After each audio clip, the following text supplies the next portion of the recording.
Hi there, I'm Jessy Chahal. You're watching the Midday Update coming to you live at 12 noon as we kick off the 18th of August. In this episode or this edition, I have with me two guests on the program who, of course, talk to us about what's trending in and around the country. Firstly, my first guest coming up shortly will be Muda Information Chief Zaidel Baharuddin to talk about Malaysia and leadership. And while after that, tech analysts will join us. Of course, it is none other than our usual tech expert weighing in more on that in a while. Now, here's a quick look at what is happening with COVID 19 in terms of the Delta cases. They're making up 73% of the COVID infections in the state of Sarawak, 90% of infections in Kuching alone. Now, consultant Associate Professor Dr. Nur Azhar Zahari says that more children are being hospitalized for COVID 19 as the highly contagious Delta variant becomes more dominant in Malaysia.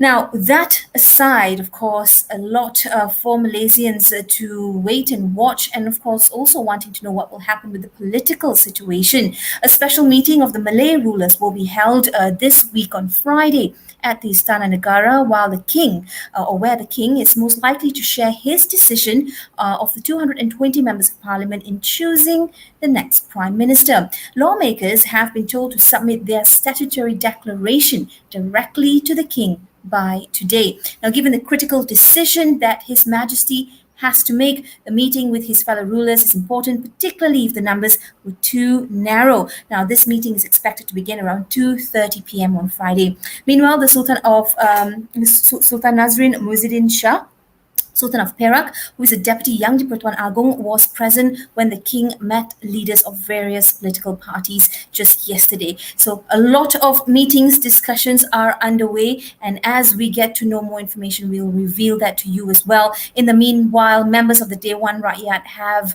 until 4 p.m. today to submit the name of their nominee or person they support as the next Prime Minister of the country. Dewan Rakyat Speaker Dato' Azhar Azizan Harun told them to submit in writing their choice of candidate to Istana Negara via fax, email, or even WhatsApp. It is to be addressed to the King's Private Secretary Dato' Nazim Muhammad Alim. I'd like to now bring in Muda Information Chief Zaidel Baharuddin to tell us a little bit more about his thoughts surrounding Malaysia and, of course, our leadership at this point. Zaidel, it's good to have you join me on this discussion. Yeah, it's good to speak to you again. We don't get this opportunity quite so often, but every time we have it, we try to, seize the day, so to say. Now, as information chief in a party where there's many young people, Zaidel, what do you make of what's going on right now? And also, what are the young people saying? Well, it's not just the young people. I mean, it cuts across generation. People are frustrated, angry, and also, but the good part is everyone is beginning to realize on the importance to be part of the political process. Now, the drama that we are seeing right now unfolding right before our eyes, we did nothing, or we did not partake in it. We did not contribute in it. It's not even the Rakyat's fault. Partly, it's all between. Uh, uh, Certain particular groups of politicians. So literally what happened is this. The people in the government decided to backstab themselves, and then they now bring down the government only to nominate the former deputy prime minister as the new premier. And the irony of this part, while we're looking at all those welfires and alfads going in and out of offices and homes, we are all paying the price. We've got absolutely nothing to do. We're just spectator, but we are all paying the price. So that's sad. And so that's why it's important for everyone to realize that we must be active and take part of the democratic process so that we can hold them accountable. Right. Okay. So in the past year, looking at how we've had to sort of navigate through this health crisis as well, what do you see as some of the challenges in terms of how the country has handled the pandemic and the other everyday runnings of the nation? Well, one of the biggest problem, which we've noticed for the past 2 years since the pandemic began, is actually a leadership vacuum. And so while you have sensible policy in place, it's very difficult to implement those policies because when you have a leadership vacuum, you have inconsistencies in regards to how you implement it. I'll give an example, right? So we're concerned about the Delta variant, and we're concerned about vaccination. We are telling everyone that vaccination works, and we believe it. Yet, we are opening schools for children who are not vaccinated, but we're closing parliament where it's 99% vaccinated. And so, and then we're telling people to stay at home, but ministers and their political allies are meeting in homes and hotel rooms and whatnot. And so that's the irony. And I hope, again, it seems that Perikatan Nasional may got back their number, ironically speaking. I hope they would focus on governing the country. And I, as a member of, we at Parti Muda will continue to be the check and balance, and we will fight for our right in regards to Undi 18. We'll try to fight in the courts to get ourselves registered, and we will not allow this government to use the pandemic as a means to suppress basic rights and also democratic rights of all Malaysians. Okay, let's look at, in terms of those who are in power, perhaps if you want to call them leaders, young or old. There's been an apparent global shift in the average age of leaders as well. If you look at Europe and the US, even to Africa, in the last perhaps 10 years, we've seen more young people getting more active and more involved, in some of them even elected officials. For example, in Finland as well, we've got, a young woman prime minister. Somehow here in Malaysia, we seem to not be able to move or inch towards having more younger leaders. So what is, in your opinion, what's the problem here? What's the block? Okay, so I'd like to clarify. Muda is not a youth exclusive party. It's actually an acronym, right? Malaysia United Democratic Alliance. But it just so happened to be run by a lot of young people. It's open to all ages. And the reason why we picked the name Muda, if you translate it terms into fresh or new or something like that. And so our main concern is that we're not really concerned with someone's age, but more of their outlook and also their policies. I'll give an example, right? So United States, Bernie Sanders was the oldest a Democratic presidential candidate on the Democratic side when they were facing Trump, but he had the most freshest ideas, and that's why young people flocked towards him. Sad thing about Malaysia is that after the fall of Sheraton move, we seem to regress back to a very old and a relic of the past. And you can see that how with the suspension of Undi 18, the rest of the world are allowing 18-year-old to vote. In Malaysia, we're still this current government is very reluctant towards it. It was quite surprising when the caretaker prime minister now, then prime minister, in his last address calling for bipartisanship to allow Undi 18 to happen. I was quite surprised, but I do hope and will still fight for it. The idea is that what we need now in this country, more than young leaders, are actually young and also a fresh approach towards politics. And so that's what we're trying to do in Muda. And so So, we're not age exclusive. so a new thinking, a fresh approach, perhaps doing what we've been doing in a new, fresh way, rather than keep repeating it in the same sort of leadership fashion Yeah. or flavor. Yeah, and here's the sad thing, right? So when we say fresh, right, this is how I would approach it. So what's a new way of politics? So some people, oh, okay, this group is conservative, this group is liberal. So what is Muda? Is Muda conservative? Is Muda liberal? Muda is sensible.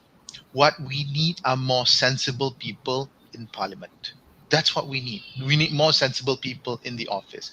We need people who say that, you know what, even if I lose power, it's not the end of the world, and I will still play my role as an opposition in parliament. But what you have are relics from the past who can't live without power because they have so much baggage with them. And that's why we can't move on. And so if we wait for them to sort themselves out, we are the one that's paying the price right now. And so that's why Muda was formed, because we were frustrated. But rather than just being a keyboard warrior and updating our Twitter and Facebook, we decided to do something about it. And being a party that was founded at the early beginnings of the pandemic, we are harnessing the power of the digital platform as best as we could, and we're trying to be an opposition which you can be proud of. Okay, now all the larger parties in the country, historically and even up till now, for certain reason, is based on ethnicity, race, religion as well.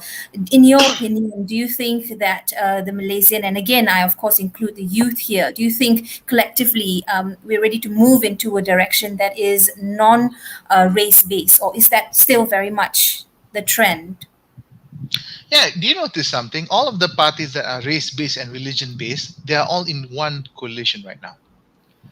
And the other coalition are mostly multiracial and national parties. And so it's not whether are we ready. It's actually we have to. In fact, majority of Malaysians, I believe, feel that way because in the pandemic, regardless of your race or religion, you are still struggling to find a job. You will be infected by COVID 19. You will be affected by bad policy implementation. You will be affected if the economy goes down. And so, what people want more than race and religion based politics are sensible based politics. And it's quite surprising that the youngest party, led by the youngest MP, are the one who seem to be most sensible in dealing with this pandemic, the one that is proposing sensible policy, the one that's actually hitting on the ground, make sure that his constituents will get the things that they need to continue homeschooling or online schooling and whatnot. And so, yeah, forget about being conservative or liberal, be sensible. And yeah, that's what we're trying to do. That's right. So age at some point is hardly the issue here. Now, in a country led by older men or seasoned men, if the current trend continues, what, in your opinion, waits down the road for Malaysia? Well, I don't know what waits down the road for Malaysia. I'd rather not be rather dreary because we've been having quite bad news for the past 1 month. But what I can say is this, right? Um, Let us not fret about things that is beyond our control. 40 geriatric men in PWTC decided who's going to be the next prime minister. We can't control that. Well, maybe one or two women are in there as well. What we can control is that we can partake ourselves in the democratic process. We can voice out our opinion on social media. They do take note. We can voice out our protest towards our elected representative. We can stand in solidarity for those who are being called by the authorities because they speak out. And we can join political parties as members who we think will champion for a better future. And that's what Muda is trying to do. So, muda.my/sertai. See, I pitched Muda there. Right, Zaidel, thank you. It was a pleasure speaking to you and, of course, hearing your thoughts as well. Muda Information Chief Zaidel Baharuddin there telling us a little bit about the Muda Party, their outlook, and about Malaysia and our leadership. Of course, we're in a bit of a limbo right now as we look at what will unfold in the next few days. Now, the King says he wants political leaders to unite and face the pandemic together. In the meantime, Datuk Seri Anwar Ibrahim says that the Yang di-Pertuan Agong has said has made that statement rather that wanting political leaders to unite and deal with the COVID-19 pandemic together. The PKR president says this was conveyed by the Yang di-Pertuan Agong during the audience with the political party just yesterday. Anwar also adds that the king specifically says there should not be any quote-unquote sore losers when a new prime minister is appointed to replace the previous prime minister, or Tan Sri Muhyiddin Yassin. And in the meantime, the Chief Secretary to the government or Ketua Setiausaha Negara Tan Sri Muhammad Zuki Ali says that a caretaker prime minister carries out the functions of a caretaker government. And although it does not specifically say anywhere about the functions and roles of a caretaker government, based on conventions of a democracy system among many of the other nations, it only functions to administer the country until a new government can be formed. However, the caretaker government cannot make any decision that would bind or take any action which could give financial implication or burden on the new government to be formed, other than actions that need to be implemented for public interest. So a caretaker government in this interim can carry out routine official duties, including the powers provided under the law to ensure the government continues to function smoothly. The caretaker government can also hold meetings or attend official functions already scheduled for a certain government project or program. But that we know in this sort of crisis climate, it's perhaps more virtual than anything else. Now, the appointment of a caretaker prime minister was made within the past week after the king received the resignation of the prime minister as well as the entire cabinet. That, of course, happened earlier this week on Monday. Now, Barisan Nasional and the UMNO Supreme Council have endorsed Datuk Seri Ismail Sabri Yaakob as their choice for Prime Minister. It was a decision that was not questioned by any MP during a meeting of Barisan MPs held at the coalition's headquarters at Kuala Lumpur World Trade Centre. This happened just last night. Rumbau MP Khairi Jamaluddin, while exiting UMNO headquarters at around 11 p.m. yesterday, said the decision was unanimous. And Datuk Seri Azlina Othman also confirmed that Ismail had received the support of Barisan MPs to be the next Prime Minister. So we know that right now he is a strong candidate and a strong contender there in terms of support. In the meantime, Warisan President Datuk Seri Muhammad Shafi Abdal says the opposition has decided that either he or the PH chairman would be their nominee for the next Prime Minister, depending on who could get the external support that is needed at this point. The opposition has gathered all 105 federal lawmakers on their side for this purpose, which was still short of the 110 needed for a simple majority at the moment. Well, the points made are rather simple. Shafi Abdal says whoever gets the most votes outside of this, they will abide by that decision. So if Anwar gets more votes, he says, I will concede. Likewise, if I get more votes, he has to support me.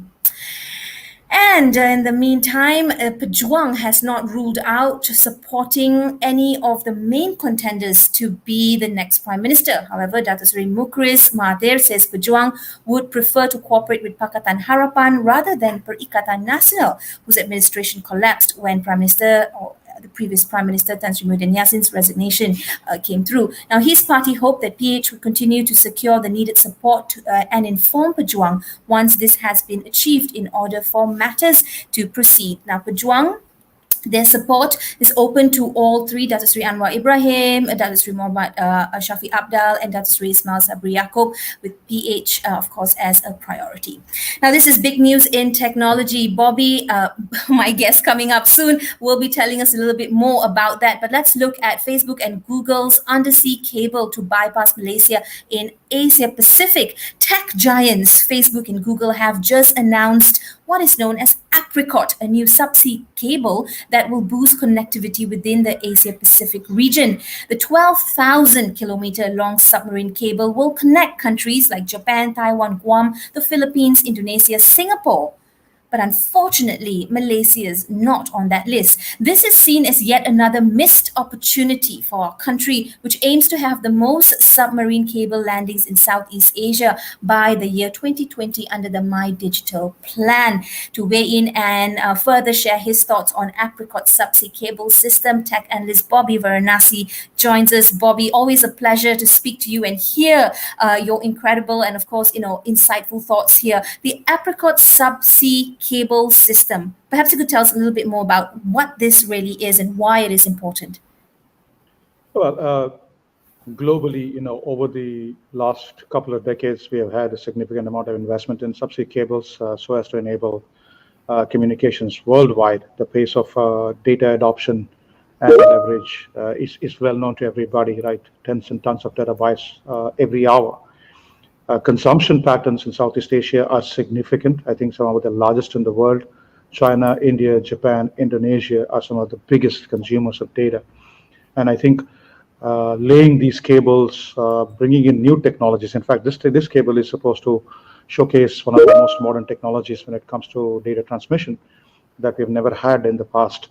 I think all of these has got a significant fillip in terms of GDP growth for all the nations, not just the participating nations in the cable landings. I think that is important for people to know. So I don't see that Malaysia has lost anything significantly in terms of not having a cable landing in the country.